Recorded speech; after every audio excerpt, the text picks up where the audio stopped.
Ya comenzó La Neta Noticias con Noel Alvarado.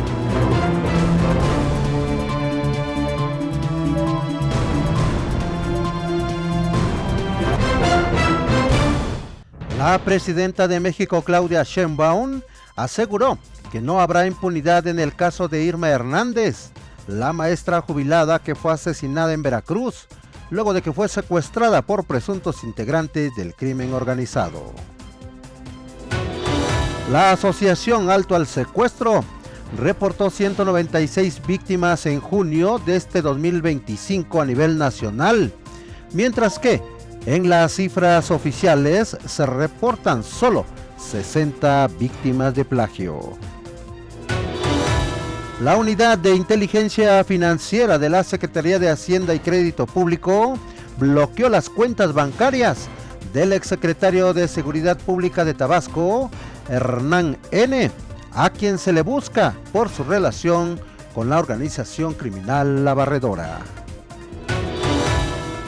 El Partido Acción Nacional en la Ciudad de México anunció ayer jueves que desplegará una campaña en las 16 alcaldías para invitar a la ciudadanía a promover amparos colectivos contra la llamada Ley Espía. Jennifer, una joven estudiante del Centro de Estudios Científicos y Tecnológicos del Estado de México, fue localizada sin vida y con extrema violencia al interior de su vivienda, ubicada en el poblado de San Ildefonso, municipio de Ixtlahuaca, en el Estado de México. Agentes de la Policía de Investigación de la Fiscalía General de Justicia de la Ciudad de México, adscritos al Aeropuerto Internacional de la Ciudad de México, combaten el trasiego de drogas, y es que ayer detuvieron a un presunto traficante de marihuana.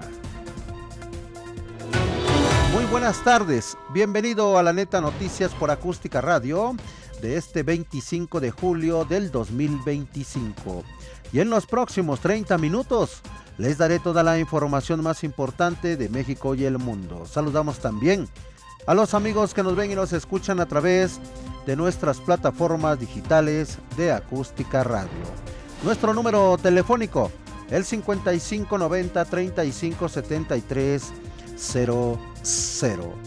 Nuestros números de WhatsApp, el 5581-012861 y el 5561-988821. Como todos los días, los saluda su amigo Noel Alvarado. Sígame en mis redes sociales, donde me encuentra como Noel Alvarado M. Y nos vamos a las noticias. Agentes de la Policía de Investigación de la Fiscalía General de Justicia de la Ciudad de México, adscritos al Aeropuerto Internacional Capitalino, combaten el trasiego de drogas. Y es que un presunto traficante de marihuana fue detenido ahí, en el aeropuerto capitalino, con un paquete de supuesta marihuana. El imputado quedó a disposición de las autoridades ministeriales y en las próximas horas se determinará su situación jurídica. Pedro Enrique, de 57 años de edad, fue detenido por agentes de la Policía de Investigación de la Fiscalía General de Justicia de la Ciudad de México, adscritos a la Agencia Especializada en Atención a Usuarios del Aeropuerto Internacional de la Ciudad de México, en coordinación con la Seguridad Aeroportuaria y personal de la Secretaría de Marina, así como con personal de la Dirección de Investigación Criminal de Fiscalías Territoriales. En la carpeta de investigación iniciada en la agencia del Ministerio Público, señala que las investigaciones que a las 14:55 horas de ayer, la inspectora de la empresa Armor detectó en el filtro de entrada al pasajero que llevaba un bulto color naranja, en el cual es un material orgánico, haciéndose del conocimiento a las autoridades del Aeropuerto Internacional Capitalino. Debido a ello, elementos de la Policía de Investigación se trasladaron al filtro, siendo a las 15 horas cuando llegaron los agentes a ese lugar, en donde se le señaló al hombre, el cual manifestó llamarse Pedro Enrique, de 57 años de edad, esto tras ser detenido. y el cual portaba un envoltorio de plástico transparente con vegetal verde seco con apariencia de cannabis, por lo que al encontrarse en presencia de este hecho, que la ley señala como delitos contra la salud en su modalidad de narcomenudeo y en forma flagrante, fue detenido y puesto a disposición del Ministerio Público. El presunto traficante de droga y el envoltorio de plástico transparente con vegetal verde seco con apariencia de marihuana fue puesto a disposición del Ministerio Público y en las próximas horas se determinará su situación jurídica. Jennifer, una joven estudiante del Centro de Estudios Científicos y Tecnológicos del Estado de México, fue localizada sin vida y con extrema violencia al interior de su vivienda ubicada en el poblado de San Ildefonso, municipio de Ixtlahuacan, en el Estado de México. La Fiscalía General de Justicia de la entidad mexiquense abrió una carpeta de investigación por el delito de feminicidio. Autoridades policíacas informaron que hasta el momento se desconoce el móvil de este crimen, así como la identidad del presunto feminicida. Sin embargo, en un intento por aclarar este asesinato y lograr la identificación y captura de los presuntos responsables, un grupo de agentes de la Policía de Investigación de la Fiscalía General de Justicia del Estado de México llevan a cabo trabajos de inteligencia y de campo. El cuerpo de la joven, identificada como Jennifer, estudiante del Centro de Estudios Científicos y Tecnológicos del Estado de México, fue encontrado la tarde de ayer jueves, en el baño de su casa, con una serie de golpes y heridas de arma punzocortante. Las investigaciones por parte de la Fiscalía General de Justicia del Estado de México continúan para lograr la captura de los responsables. Y mire, también le informo que la presidenta de México, Claudia Sheinbaum, aseguró que no habrá impunidad en el caso de Irma Hernández, maestra jubilada que fue asesinada en Veracruz, luego de que fue secuestrada por presuntos integrantes del crimen organizado. Desde que se denunció su desaparición, hubo colaboración inmediata del Gabinete de Seguridad. Estamos trabajando con la Fiscalía de Veracruz y con la gobernadora Rocío Nale para llegar al fondo de estos hechos y que no haya impunidad, comentó la presidenta de México, Claudia Sheinbaum. Tras calificar el caso como un hecho lamentable, la presidenta reiteró que su gobierno mantiene una lucha constante contra el delito de extorsión para que ninguna persona, pequeños o grandes empresarios, tengan que pagar cuotas a los grupos criminales que operan en el país. El caso de la maestra Irma Hernández, quien trabajaba como taxista, se viralizó en redes sociales luego de que circuló un video en donde se observa hincada y rodeada de personas armadas. La maestra hizo un llamado a los servidores del transporte público a pagar sus cuotas al crimen organizado para que no terminen como ella. De manera textual dijo: "Mi nombre es Irma Hernández Cruz, manejo el taxi 554. Compañeros taxistas, con la maña veracruzana no se juega, paguen su cuota, maestra, con ellos", dijo en el video. Sin embargo, pues esta maestra veracruzana, pues Irma Hernández, fue encontrada asesinada ayer, y pues hoy la presidenta de México, Claudia Sheinbaum, dice que no habrá impunidad en este caso. Mire, también le doy a conocer que la Asociación Alto al Secuestro reportó 196 víctimas en junio de este 2025 a nivel nacional, mientras que en las cifras oficiales se reportan solo 60 afectados de rapto. El 69.3% de las víctimas quedan fuera de la estadística oficial, es decir, 136 víctimas no fueron tomadas en cuenta. Expuso que el junio pasado 14 entidades registraron una disminución en la incidencia de este delito. Sin embargo, 13 registraron incremento y en los 5 restantes no presentaron cambios. En comparación con mayo de este 2025, informó la organización Alto al Secuestro. En su informe mensual menciona que a nivel nacional los eventos de secuestro disminuyeron 17.7%, por lo que señala que las víctimas de secuestro disminuyeron 18.3%. La organización civil resaltó que se registraron 3 secuestros de migrantes con 14 víctimas, todos ellos ocurridos allá en Chihuahua. Sobre los secuestros masivos, se registraron 8 casos con 43 víctimas en Chihuahua, un caso con 5 víctimas, Jalisco, un caso con 4 víctimas, Nayarit, un caso con 7 víctimas, Nuevo León, 2 casos con 10 víctimas, Puebla, un caso con 5 víctimas, Sinaloa, un caso con 6 víctimas y Tabasco, un caso con 6 víctimas. En Tamaulipas no se registraron casos de secuestro durante junio pasado, integrándose a la lista de 5 estados que permanecieron sin incidentes. Estados que reportaron 0 secuestros durante junio del 2025 son Baja California Sur, Colima, Querétaro, Tabasco y Yucatán. Del 1 de octubre del 2024 al 30 de junio del 2025, estos son los municipios con más casos de secuestros registrados. Culiacán, Sinaloa, con 751 secuestros. Juárez, Chihuahua, con 74 secuestros. Poza Rica, Veracruz, con 21 secuestros. Centro, Tabasco, con 18 casos.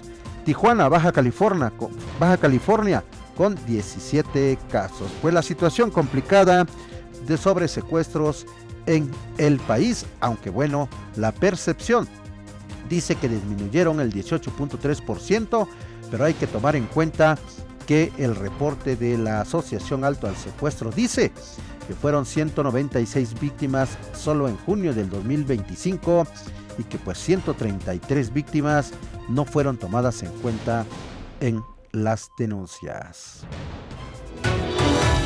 La Unidad de Inteligencia Financiera de la Secretaría de Hacienda y Crédito Público bloqueó las cuentas bancarias del exsecretario de Seguridad Pública de Tabasco, Hernán N., a quien se le busca a nivel nacional e internacional a través de Interpol México, debido a que se le considera prófugo de la justicia pues se le relaciona como líder del grupo criminal La Barredora, que opera allá en Tabasco. La dependencia federal informó en un comunicado que la medida se hizo a través de la Comisión Nacional Bancaria y de Valores. También se bloquearon las cuentas de empresas relacionadas con el exfuncionario estatal, así como de socios y familiares, como parte de las acciones permanentes para combatir las operaciones con recursos de procedencia ilícita, el lavado de dinero y la corrupción, así como otros delitos financieros. La Unidad de Inteligencia Financiera determinó llevar a cabo el bloqueo de activos de personas físicas y morales ante la presunción de conductas ilícitas, dice el comunicado. Asimismo, informó que la Secretaría de Gobernación suspendió las actividades de empresas de juegos y apuestas vinculadas a familiares de Hernán N., quien fuera encargado de la seguridad en Tabasco durante el gobierno del hoy senador Adán Augusto López Hernández, quien es acusado de delitos como extorsión, secuestro y asociación delictuosa durante su gestión, cuando Hernán fue secretario de Seguridad Pública allá en Tabasco. La Secretaría de Hacienda también sostiene que las medidas tomadas derivan de análisis de operaciones financieras inusuales, transferencias bancarias atípicas y posibles vínculos con esquemas de simulación fiscal. Y miren, nos vamos con el reporte policiaco con Antonio de Marcelo. Escuchemos el reporte policiaco de Antonio de Marcelo. Buenas tardes, estimado Noel. Esta tarde les informo que la policía detuvo a un hombre en posesión de aparente narcótico y probablemente está relacionado en la agresión en contra de una mujer que perdió la vida en la alcaldía Benito Juárez. Fue la hija quien halló a la mujer sin vida y a su lado un cuaderno con mensajes de amenazas, por lo que aportó datos suficientes para la detención del probable responsable. Por otro lado, ayer se suscitó una balacera en la alcaldía Álvaro Obregón. Se sabe por cámaras de video ubicaron a un sujeto que llegó a la zona Colonia Barrio Norte, tocó una puerta y al abrir un sujeto recibió varios disparos. En ese momento la familia intentó llevarlo a un hospital, pero falleció en el camino. Al tratar de ubicar al ejecutor, este fue hallado y detenido por policías que al revisar al hombre le encontraron un arma y cartuchos. En el Estado de México te comento que esta entidad está considerada como la segunda ciudad más violenta del país. Según la encuesta del INEGI de junio de 2025, el 63.2% de la población en zonas urbanas se siente insegura y es Ecatepec donde 9 de cada 10 personas viven con miedo todos los días, y este municipio solo es superado por Culiacán. Por lo que respecta a la operación Liberación en el Estado de México, 2.800 elementos y 63 células operativas de los gobiernos federal y estatal desmantelaron una red de extorsión de la familia michoacana que operaban en 14 municipios del sur del Estado de México esta semana. En este operativo detuvieron a 8 personas, incluida una regidora. Ellos vendían productos con sobreprecios de hasta 372%. Aseguraron 120 vehículos, animales y materiales de construcción. Ellos usaban sindicatos fantasma para controlar transporte y obras, además de policías municipales y estatales. En notas de la República, la Fiscalía General de la República, a través de la Fiscalía Especializada de Control Regional en el Estado de México, obtuvo sentencia condenatoria en contra de 5 personas por su responsabilidad penal en los delitos de delincuencia organizada y privación ilegal de la libertad. Además, en el marco del programa de destrucción de drogas y bodegas vacías 2025, la Fiscalía General de la República en Michoacán llevó a cabo la destrucción e inhabilitación de 7 toneladas, 141 kilos de químicos precursores y narcóticos relacionados con diversos aseguramientos. Finalmente, mataron a balazos al líder del ONTRAC en la delegación Alfredo Bonfil César Contreras de Cancún. El dirigente de los mototaxistas fue atacado por un sicario que le disparó en repetidas ocasiones en plena vía pública. Esta tarde, Noel, estas son las noticias. Gracias, estimado Toño, pues estamos atentos y nos saludamos el próximo lunes. Y mire, esta tarde tenemos en la línea telefónica a la doctora Abril Castrillo. Nos va a hablar acerca pues de un tema tan muy complicado que en estos tiempos se sigue dando. Pues resulta que mire, las mujeres indígenas y afrodescendientes siguen siendo víctimas de violencia institucional. Estimada Abril, buenas tardes. Buenas tardes, Noel. Muchas gracias por la invitación. Oye, pues estimada Abril, platícanos cómo está esta situación, cómo se enfrentan las mujeres indígenas la violencia institucional en el país. Pues mira, te cuento un poquito acerca de este tema. El sistema judicial en la Ciudad de México y en realidad en todo el país ha operado bajo una lógica monocultural e ignora entonces cualquier otra particularidad como serían las mujeres indígenas y las mujeres afrodescendientes. Esto trae como consecuencia que la justicia pues se fracture por este racismo estructural y por la violencia institucional. La Comisión Nacional de los Derechos Humanos ha presentado algunas estadísticas en donde el 60% de las mujeres indígenas, por ejemplo, no ha tenido acceso a traductores en los procesos judiciales. O el 78% de las denuncias que se hacen en materia de violencia de género, que son interpuestas por mujeres, ya sea indígenas o afrodescendientes, pues son archivadas sin que se investiguen. Y esto es muy común, porque se genera desde el pensamiento occidental, en el cual se desacreditan, por ejemplo, las prácticas tradicionales que ellas tienen, y entonces los médicos forenses alegan una falta de pruebas científicas. O, por ejemplo, no se les proporciona un intérprete y entonces los testimonios son confusos porque no hay un entendimiento entre ambos idiomas, porque son distintos, la manera de percepción del idioma es distinta. Si no tenemos intérpretes, no se entiende de ambos lados, y entonces eso tiene como consecuencia pues que sea un juicio que no es justo para las mujeres indígenas y afrodescendientes. Muchas veces también te doy algunos ejemplos básicos, son acusadas, por ejemplo, de falsificar una identidad indígena. Y la pregunta es ¿por qué? Pues porque hablan muy bien el español. Hay mujeres indígenas y mujeres afrodescendientes, afromexicanas, que hablan perfectamente el español. Entonces, con eso quieren desacreditar su calidad de mujeres indígenas o mujeres afromexicanas. Todo esto ha sido o se ha presentado como una violencia institucional que ha ido creciendo, porque ya no solamente estamos hablando de la violencia en tribunales, sino, por ejemplo, tenemos también la violencia obstétrica. La manera, por ejemplo, de dar a luz de una mujer occidental es diversa a la de una mujer indígena. Y cuando una mujer indígena solicita parir en cuclillas, no se escucha su solicitud.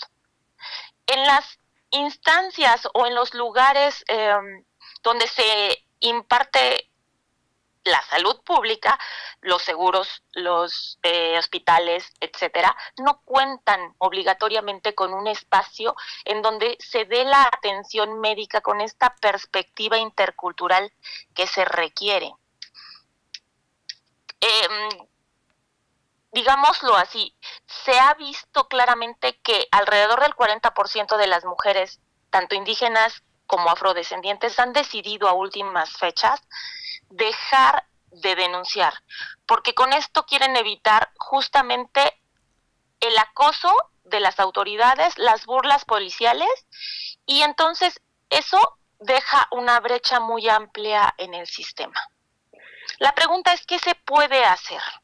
Pues hasta este momento lo que se hace es hacer redes que soporten a las mujeres, que las acompañen con diversas instituciones o desde diversos colectivos. Pero lo cierto es que hace falta que una movilidad política, esta voluntad política y legislativa para echar a andar todo un sistema judicial que realmente funcione. Desde el 2021, por ejemplo, se generó la posibilidad de que existieran unas fiscalías especializadas en mujeres indígenas, para resolver delitos que se cometieran en contra de mujeres indígenas. Con esta perspectiva intercultural, hasta la fecha y a pesar de las recomendaciones de la ONU, pues no se han llevado a cabo. Y tenemos otra ley que es muy importante, que a nivel occidental ha sido puntual y ha sido muy efectiva, como lo es la Ley Olimpia. Sin embargo, la Ley Olimpia no contempla contextos interculturales. No existen campañas de difusión en lenguas indígenas, no hay ningún protocolo a abordar casos donde, por ejemplo, agresores utilicen plataformas para intimidar a aquellas mujeres que son defensoras de la tierra, porque en realidad hay muchas mujeres que son defensoras de la tierra y necesitan que no se justifique esta violencia como una costumbre de la comunidad. Necesitan ser escuchadas y necesitan ser también defendidas. Y bueno, estos retrocesos al final de cuentas, pues lo que abren es una brecha entre un discurso que viene siendo un discurso progresista de la Ciudad de México, la ciudad de la igualdad, la ciudad de la pluralidad, la ciudad de los derechos, y por otro lado, esta inacción política que ha llevado justamente a esta violencia institucional contra las mujeres indígenas, que no es una cosa aislada, es un síntoma de un sistema que ha privilegiado la homogeneidad sobre la diversidad. Entonces sí es importante que empiecen a surgir estas acciones concretas como capacitaciones con enfoque intercultural para todos los funcionarios, presupuestos etiquetados para traductores o para especialistas en salud, áreas específicas que se reconozcan dentro de las estructuras institucionales y la reestructuración o reactivación de todas estas iniciativas legislativas, pero con esta participación comunitaria, acompañadas de las mujeres indígenas y de las mujeres afrodescendientes, para que sea un lenguaje común. Porque la justicia no es real cuando solamente es un privilegio para unos, es un privilegio urbano y no es un privilegio que sea, como bien dicen, intercultural. Pues yo cerraría diciéndote que todo este escenario que estamos viendo, que fue como un vistazo muy rápido, pues expone un sistema que está fracturado, pero lo interesante sería reimaginar esa justicia como un espacio donde esa pluralidad que se requiere no sea la excepción, sino la norma, que diariamente trabajáramos por eso, para que pudiéramos eliminar todos estos tipos de violencia que son barreras que no permiten realmente un crecimiento con un enfoque intercultural a la Ciudad de México. Doctora Abril, pues tenemos mucho trabajo por hacer por todos lados, porque pues es una situación complicada que vemos que en estos tiempos exista la violencia institucional en personas indígenas y afrodescendientes, pues muy complicado. Vamos a estar atentos, doctora Abril Castrillo. Una disculpa, no la presentamos como debía ser. Ella es especialista en Derecho y presidente del colectivo de identidades indígenas. Doctora Abril, vamos a estar muy atentos sobre este tema porque sí es complicado y no es posible que exista la violencia institucional y que, bueno, se discrimine tanto a este grupo tan importante en México. Muchísimas gracias, Noel, y te agradezco mucho el espacio y poder hacer visible justo esta violencia que no se ve, pero sí existe. Exacto, pues vamos a estar atentos, doctora Abril Castrillo, sobre este tema, y pues nos estamos saludando próximamente. Ojalá haya la oportunidad de que nos visite por acá en el estudio próximamente. Muchas gracias. Gracias a ti. Gracias, pues ya escuchó usted el tema con la doctora Abril, especialista en estos temas. Complicadísima la situación, ya la escuchó usted, y pues bueno, pues hay que estar atentos porque pues sí, la situación es complicada y difícil. Y miren, nos vamos con más información con Alejandro César Vázquez desde el Estado de México. ¿Qué tal, auditorio de La Neta Noticias? Maestro Noel Alvarado te saluda a ti, a todo el auditorio que nos sintoniza a través de la gran cadena acústica radio en todo el país, desde 11:50 AM desde la Ciudad de México, y en los últimos días hemos tenido conocimiento de algo que ya no es novedad, que la delincuencia organizada está dentro de la misma política, y así algunos renombrados funcionarios han estado inmersos en esa delincuencia organizada, y por decir algo, en el huachicol de gasolina tenemos en cuenta que inclusive pues esto entró a través de las aduanas, y que buena parte del Estado de México florecieron de forma casi inmediata muchas gasolineras, y así quizás con esto empezaron a fondear algunas campañas políticas que llegaron a tener ya como ganadores a senadores, diputados federales, de algunas presidencias municipales, y es parte del dinero oculto que se estuvo manejando inclusive en ese proselitismo. Y de hablar de proselitismo, también hay una encubierta financiamiento a través de lo que es el Sindicato Nacional del Seguro Social.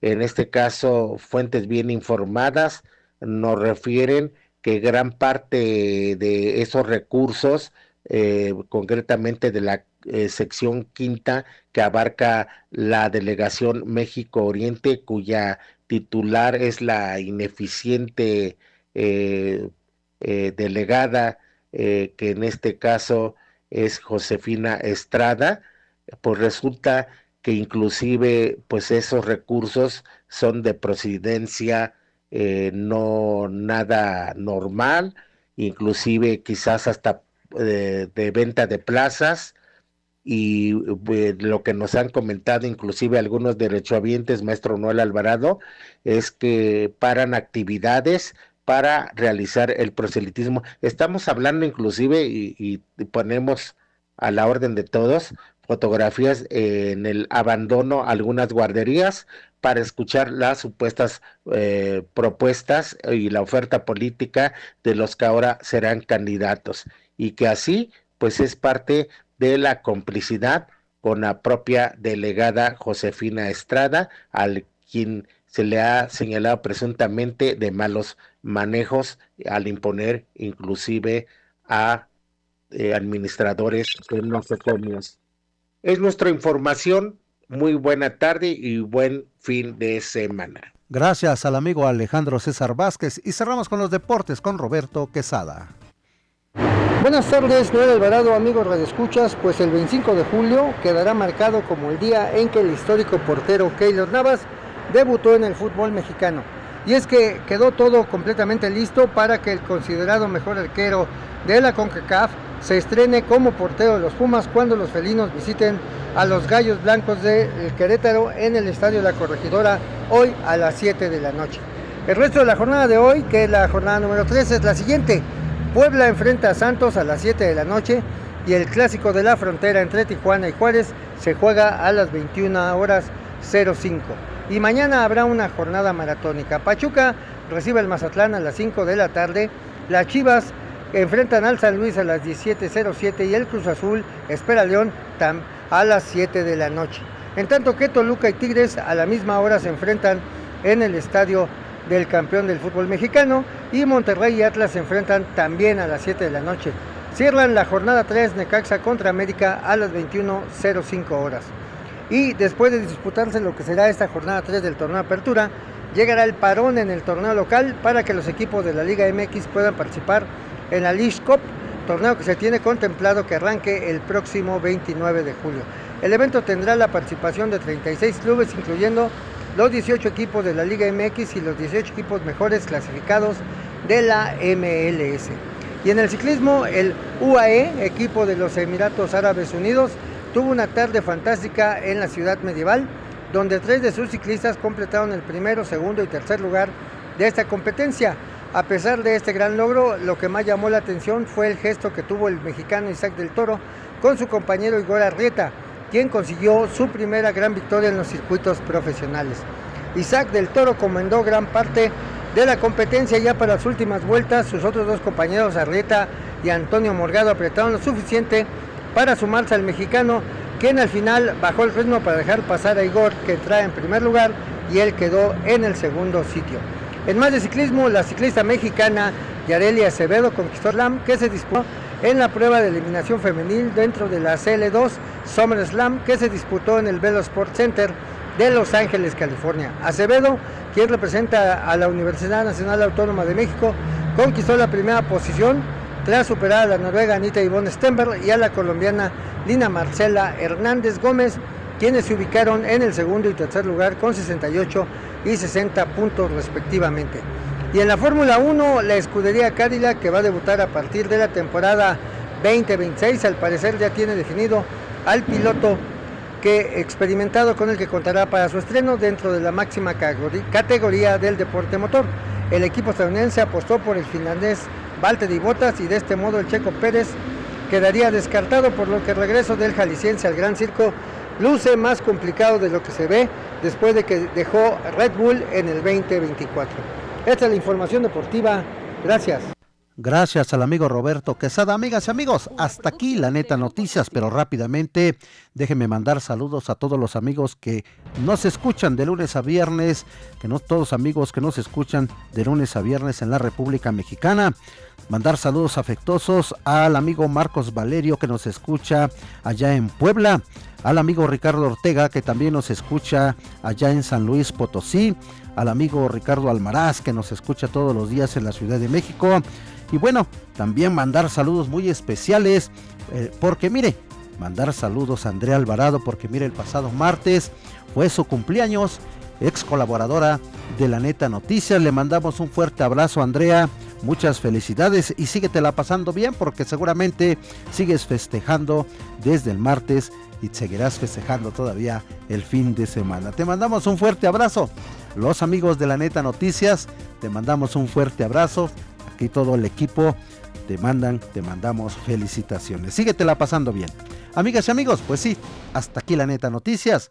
Recuerde que el próximo lunes tenemos una cita a las 17 horas por el 1150 de AM. Continúe con la programación de Acústica Radio. Se despide su amigo Noel Alvarado.